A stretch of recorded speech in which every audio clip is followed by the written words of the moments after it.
Hello and welcome to this very special episode of Media Dialogues with Storyboard18. A few weeks ago, we were in the Mecca of advertising and marketing, the Cannes Lions Festival of Creativity, speaking to the who's who of the global industry. It was no surprise that top on everyone's agenda was AI and its impact on people and organizations and the disruptive trends sweeping through the consumer marketing and media landscape. I spoke to global leaders across companies to find out what their priorities are and where they see the big shifts happening.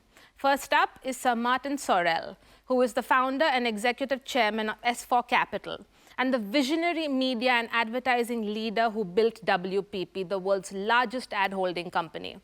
Listen in to find out what Sir Martin thinks are the key transformational forces changing the world as we know it. Hello and welcome to CNBC-TV18. Good to be with CNBC-TV18 in Cannes. In Cannes. We're better off in Delhi or Mumbai or Bangalore. I know you're a big fan of India. Yes, I am a big fan. And you've been a champion of India. Yes. When was the last time you were in India? Pre-COVID, I think it was. Yeah, so it's about time that I got myself over there again. I mean, we have a very good business there, small. Yes. But growing very fast. I think actually one of the trade magazines said it was the fastest growing agency ever in India. So I think I can quote that without fear of retribution. So they're doing very well, but we need to obviously have more scale in India, but we're getting there. I'm working with Indian brands, interestingly, that are going abroad. Yes. As well as Indian brands that are developing their business in the market that will be number 3 in the world by 2050. Absolutely.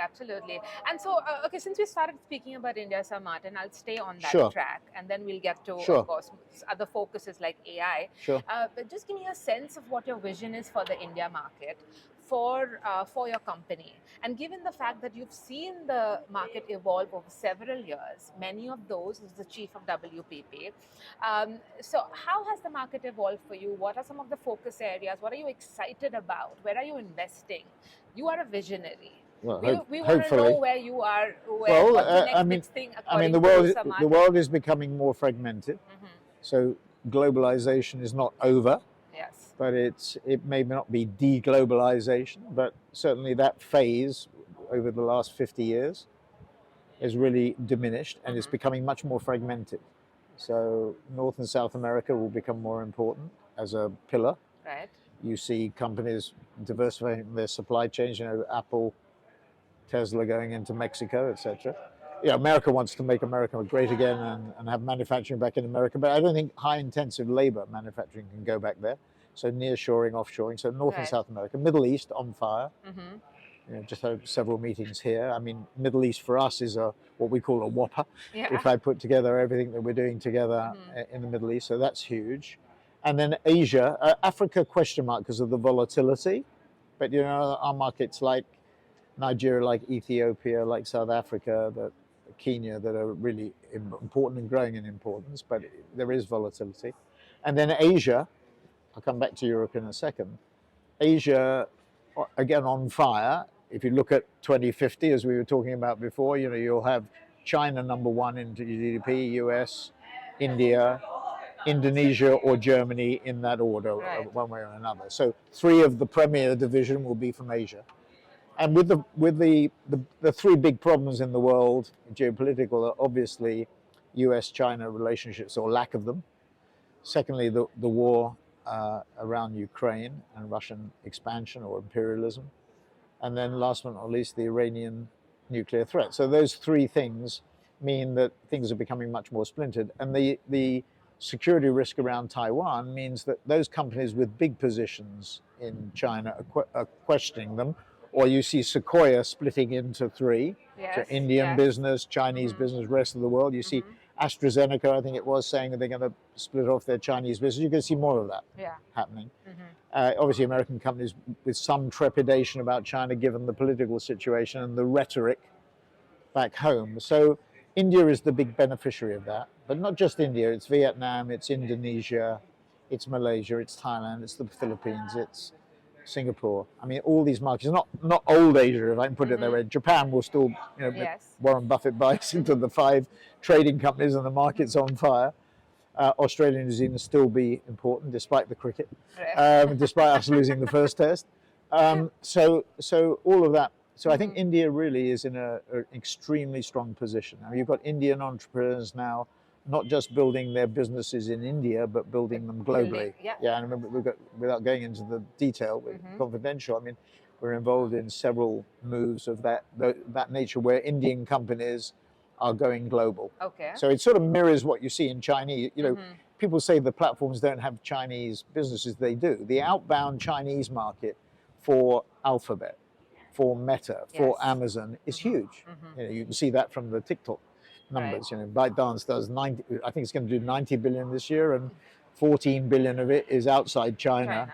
On TikTok. So, but ByteDance obviously more complex than TikTok. So, with that as background, you know, Modi is doing the right thing. I mean, Modi is building the Indian brand. He's in America at the moment. Yes. And to put it crudely, playing both ends against the middle. And I think that's the place to be.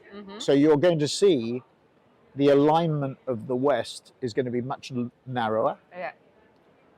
If, God forbid, there was any conflagration around Taiwan, you know, what would be the West's response? Would France, Germany, Italy, and Spain respond? And I didn't say on Europe. I think the prospects are much less about revenue growth than about cost management. So I think people are worried generally about lack of growth in France, Germany, Italy, Spain, and the UK. Particularly in the UK post-Brexit. It's anathema. I shouldn't say that, but I believe that. So I think net, India is in a very strong position. And I would be, you know, if I was a raging bull before, I would be a double raging bull. That's awesome. That's awesome to hear. But let's zoom in on India a little bit more. Of course, you know, sweeping changes through the country, the digital revolution, for instance. We just saw right now one of the best IPL seasons, you know, given its digital free streaming and record-breaking numbers. CTV is growing. The media landscape is going through immense change right now. So just give me a little bit of your view on, specifically speaking about how the media landscape is changing and what are some of the opportunities for you. You mentioned, of course, you're working with Indian companies, Indian startups, taking their brands and businesses. Well, not so much startups, established companies that, you know, having built big positions domestically. I mean, I mean, far be it for me to give anybody any advice, but, you know, just intuitively, you would say you have a huge domestic market, exhaust the opportunities, and it's rather like China, exhaust the opportunities that you have in the domestic market, and then think about, you know, the US and elsewhere. I mean, probably the US is where you go first, but not easy to do.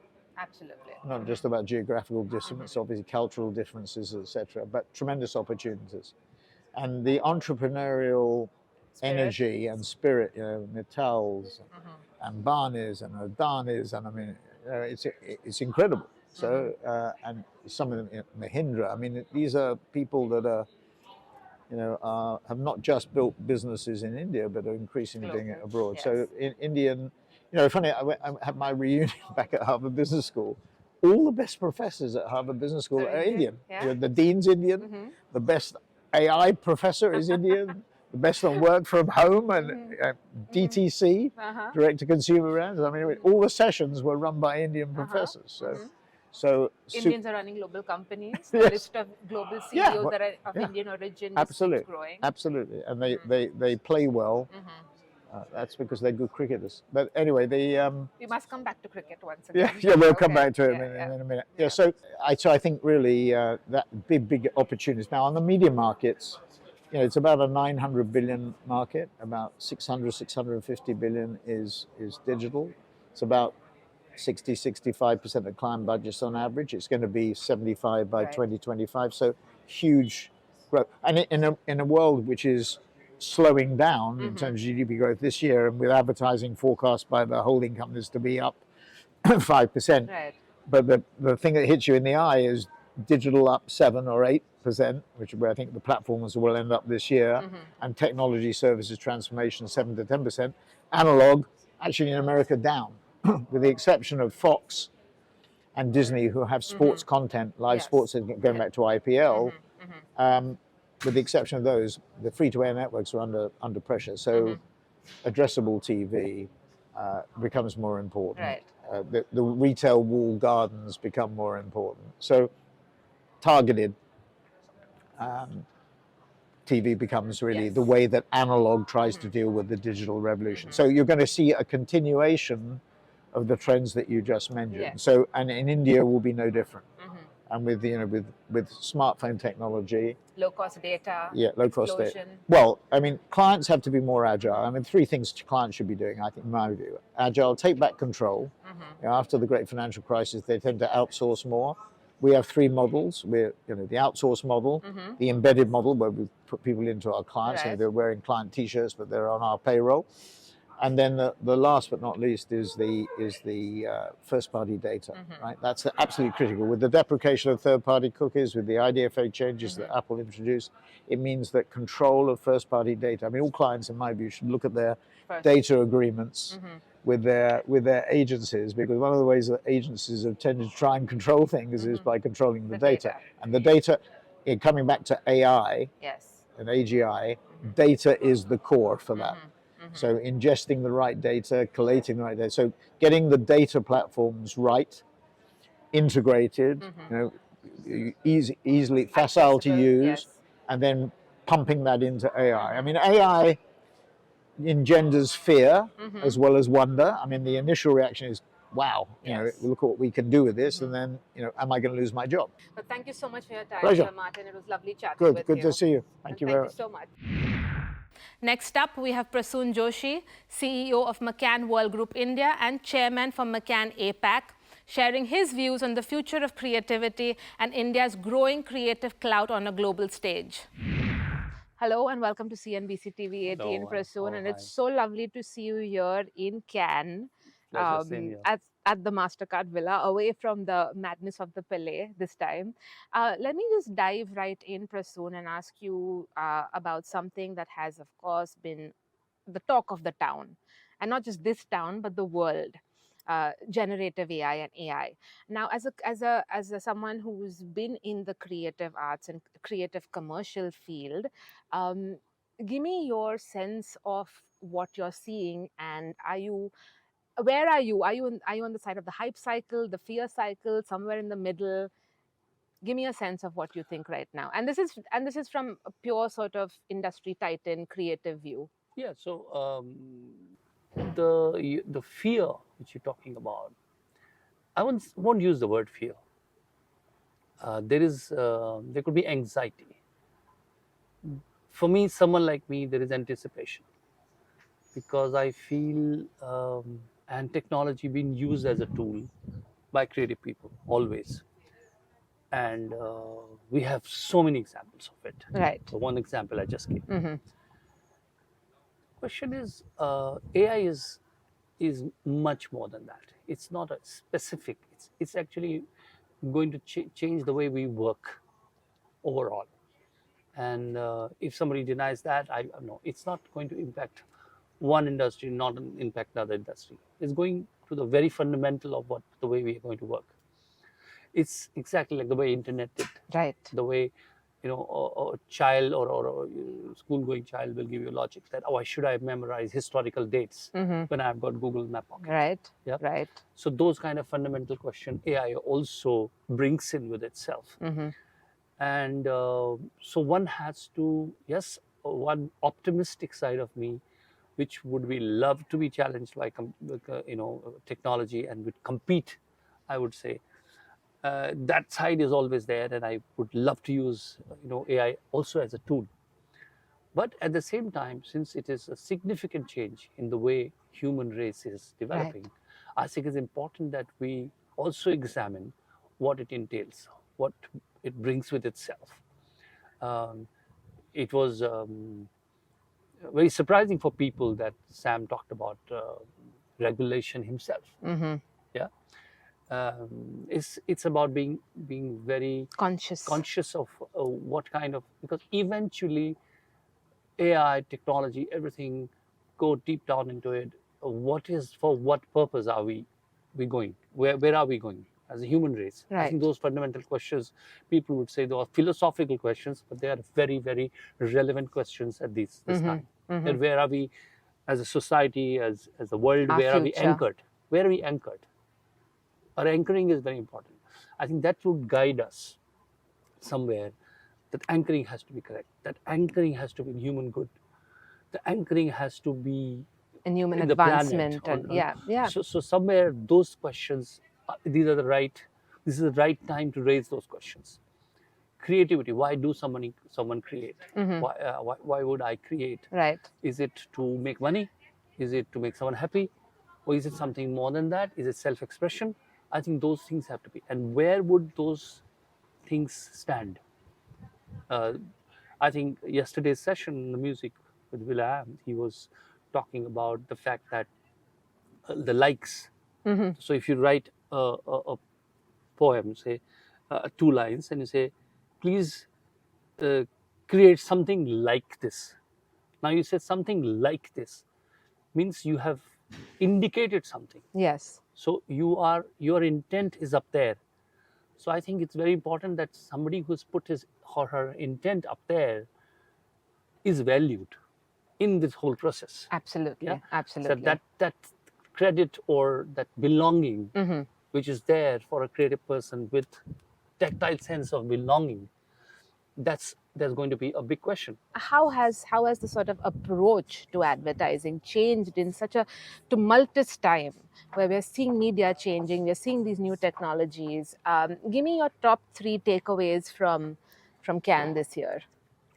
Yeah, I think one thing which last year we talked about was more about meaningful work or Purpose. And I think the purpose is still very much there. I feel the purpose has the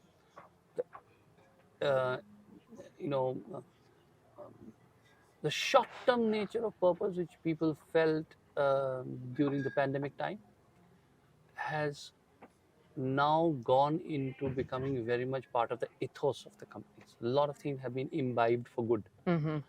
I could see that the approach of many companies have, from short-term to long-term purpose, has come.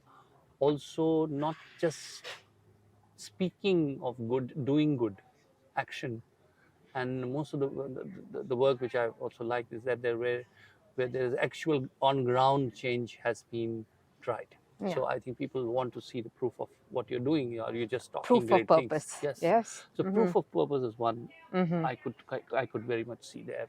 So you're seeing that measurement Yes. of those campaigns being dialed up and the KPIs that you Yes. put on it. Absolutely. Yes. And I think action on the ground is which has been backed with communication. And Right. so I think those are the things.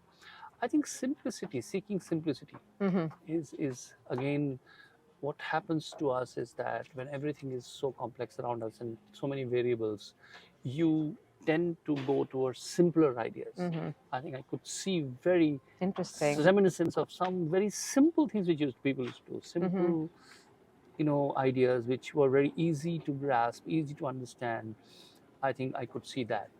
You've been, as I mentioned, you've been attending Cannes for many years. India has had some good years, some not so good years. Last year was a record-breaking year for India. Biggest ever tally, the most impressive tally, not just the quantity of medals, but the quality of medals, the number of Grand Prix, and for stellar work, of course. And so it's not been such a good year so far for India. Is that something that you were particularly concerned about, or do you think it's just cycles that, No, I think... and the whole sort of idea around, measuring awards, the number of awards and all of that, do you think, what's the impact of a bad year? I have never been for measuring awards, okay, because I always felt that when you measure awards, then it benefits the larger companies. Some boutique shop which has only got 2 accounts, but has won a Grand Prix or won a gold for something which is fabulous. I think I always said that award shows should talk more about work than number of tallies. When those are, for me, yes, they the way the game is played. I mean, we all play to win, but eventually the work and talking about the work is more important. Yeah. And what concerns me, yes, of course, that India could have done better, or yes, but this has always been there. One good year. Last year I was here holding gold here in our hands, and and celebrating for Mccann. There have been years when we've won Network of the Year, all those things. Few years you don't. So, but well, I would have been happy for India if we had a fabulous year. Right, yeah. But that's okay. I think our creative people have been very much interested in the new technology and the discussions which have been around. And embracing it and utilizing it, right? And I think we have got great talent in our country, and I am very hopeful that we are going to do better in terms of awards. But we should not be obsessed with numbers. The one idea, it comes out 1 year, and which is like, just, we have to be, irrespective of which agency it comes from. It comes from my agency, it comes from Mccann, or it comes from yes, people sort of market it, and that's fine. That's part of the game. I get that. But I think irrespective, being agnostic to the source and married to the idea is what I would be, and that's why I would come to Cannes and listen to people and celebrate great ideas. That's what the spirit is. It's a great note to end on, Prasoon. Thank you so much for your time. Thank you. We had many more fascinating and illuminating conversations at the Cannes Lion Festival of Creativity this year, covering everything from AI, the future of creativity, and the future of jobs, to the other mega trends upending everything as we know it. Catch them all on Storyboard18.com. Thank you for watching, and stay tuned for more.